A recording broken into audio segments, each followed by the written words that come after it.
링 가운데 코너에 몰아놓고 집중적으로 펀치를 맞는 느낌입니다.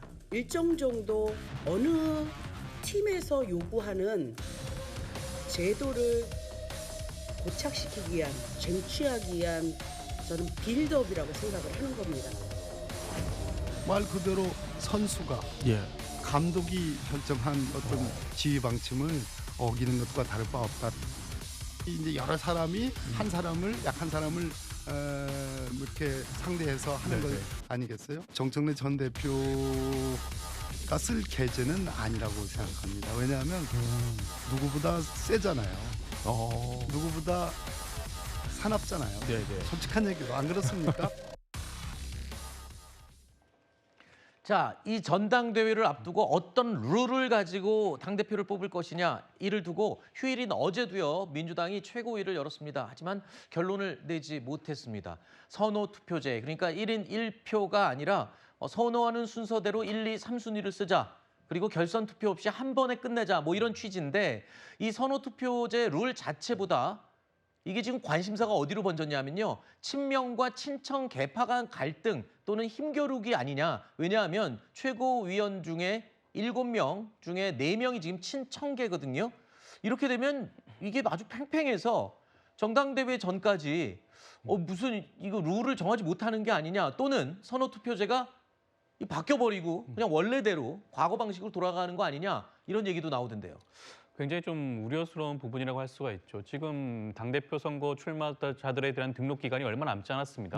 목요일부터 등록이 시작돼야 되는데 아직까지 전대 룰조차 정하지 못했다. 사실상 이건 직무유기예요. 이미 전준위 단계에서 선호투표제를 실시하겠다 결정한 바가 있습니다. 그렇다고 한다면 그 다음 단계인 최고위에서 이 부분에 대해서 의결을 하면 되는 겁니다. 그럼에도 불구하고 지금 여러 가지 당원 단계에 대해서 위배된 부분이 아니냐는 주장을 하고 있는데 당원 단계에 위배된 부분이 아니에요. 이미 지난 7월에 이미 전당대회와 관련해서 당무위 차원에서 의결한 바가 있습니다. 선호투표제를 실시하겠다라고 했고요. 그 선호투표제를 통해 가지고 지난번 도당위원장 선거라든가 국회의장 선거가 선호투표제를 통해서 시행이 된 바가 있어요.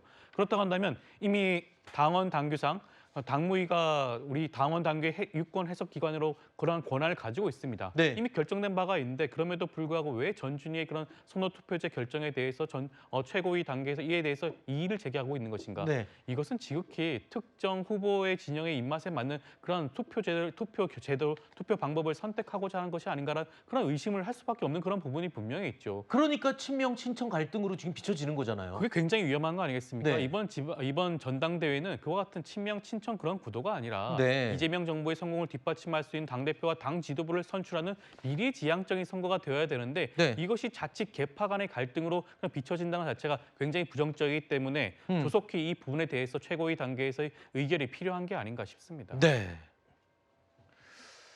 정청래 전 대표를 향한 이 공세가 더욱 거세지고 있습니다. 그러니까 선호투표제를 지지하는 다수의 후보들은 지금 정청래 전 대표를 공격하고 있는 거죠. 자, 그러자 어제 정청래 전 대표는요, 이렇게 말했습니다. 맞으면 아프지만 견뎌보겠다. SNS에 그 글을 올린 건데요. 보실까요? 자, 그러면서 오늘은요, 또 이런 말까지 올렸습니다. 농부는 밭을 탓하지 않는다. 라는 노무현 전 대통령의 말을 인용했습니다.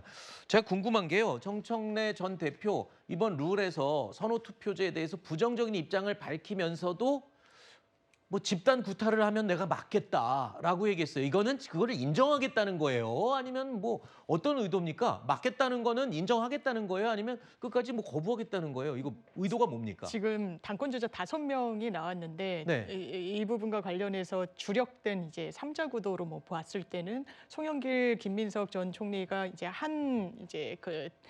지지자들을 공유하는 것으로 판단되기도 하고 또 고민정 의원 같은 경우에도 이제 정청래 대표에 대한 이제 강력한 문제 제기를 계속하고 있고 나머지 당권 주자 그 청년 정치인도 386에 대한 어떤 공세의식을 높이니까 본인이 2대1 내지는 이제 3대1 구도로 어떻게 보면은 이제 문매를 맡고 있다라는 얘기를 중앙위원들이 많이 있는 어제 행사 자리에서 이야기를 한 거예요.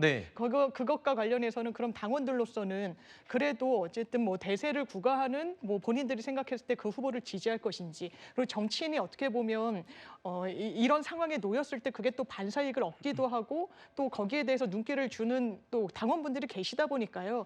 그 상황을 이제 환기하면서 자기 뿌리가 본인의 어떤 정치적인 맥락이 노무현 전 대통령과 닿아있다라는 그런 이야기를 아마 당권 레이스 내내 할 것으로 보입니다.